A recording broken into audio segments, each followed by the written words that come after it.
كل يا تيمور، كل يا ابني. داخل على جواز محتاج ترم عظمه. اللحمه حلوه قوي بابا، كنت بتجيبني ليه من زمان؟ والحاج جوده ده سهل، ده بالحجز يا ابني، انا حاجز لك دي من اسبوع الترابيزه دي. ربنا يخليك يا بابا. بس ده راجل كريم قوي، بص الريشه قد ايه؟ انا عمري ما شفت ريشه كده. هو عيبه انه غالي، بس الغالي ثمنه فيه. ما تقوليش اللحمه غليت، قولي مصر طلعت فين وصلت فين. سعر اللحمه بكام النهارده يا محمد بيه؟ سعر كيلو اللحمه وصل ل 170 جنيه ولا 260 جنيه؟ بيتراوح من 150 ل 180. حاليا بقى 220 جنيه. ايوه بحوالي 240 250. 250. لا حول ولا قوة إلا بالله.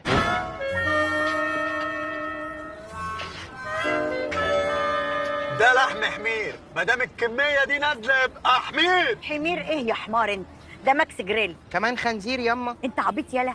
يلا كلوا بالهنا والشفا، انتوا ما اكلتوش من الصبح. ومين بياكلها ب 250 بقى يا استاذ يوسف؟ والله الحاله صعبه. أيوة. اللي جاي كمان اصعب. لا يعني إيه اللي جاي أصعب؟ ما تخوفنيش. اللحمه ايوه هتلاقي من 250 و300. هو اهماد الله يخرب بيوتكم، هو في ايه؟ ده استثمار، كيلو اللحمه النهارده استثمار. والنبي يا بابا ما نخلص دول اطلب لنا 2 كيلو تاني. عينيا يا حبيبي، انت والله انت هتكسفني. بتكلم. بتكسفني يا طب دي تيمور. اكتر من اللي معاك. طب امسك بس. همي يا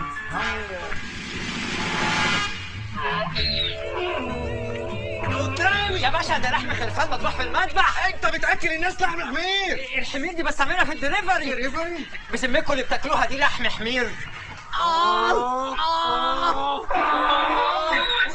اوصيكم بالرياضه وقللوا اللحمه. يعني ما نشتريش لحمة؟ هي غاليه، احسن انها غاليه.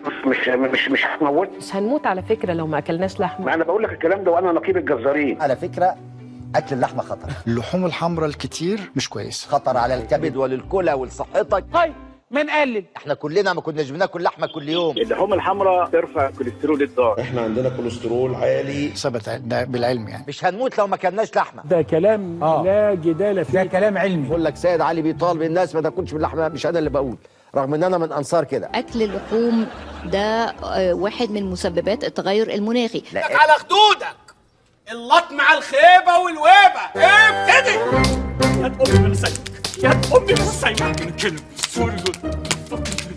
البروتين اللي موجود في البيض ألزم الفراخ. طبق البيض غلي. لا ما هو انا لازمني بروتين. البطاطس عندنا كتيرة ورخيصة.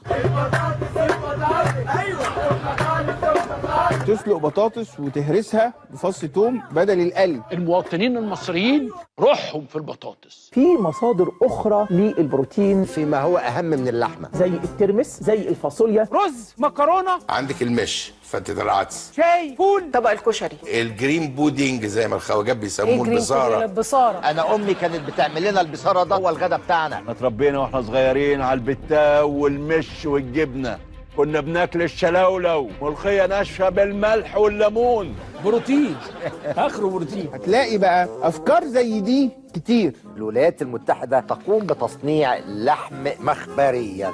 ما هي كلها لحمة يعني. يا فندم، هو من هنا لهنا تميزها، لما من هنا لهنا بتاخد بالجزمه في البطن.